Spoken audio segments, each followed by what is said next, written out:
Hello guys, welcome back to this channel. In this today's video, I'm going to show you how to save color in Dress to Impress game on Roblox.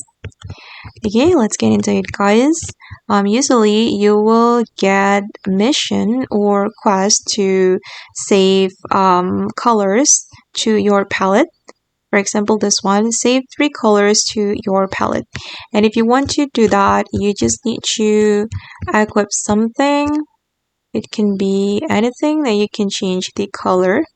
For example, I'm going to put on these jeans and it will open the color palette in Dress to Impress. And then you just need to select the color using this color wheel like this, and you can click on this plus icon to save the color. And as you can see that the color has been saved. And if you want to remove it, you can click on this icon and then you can click on the X button. Okay, and yeah, just do the same.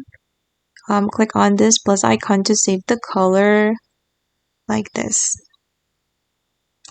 Okay guys, and that's how we can save color in Dress to Impress.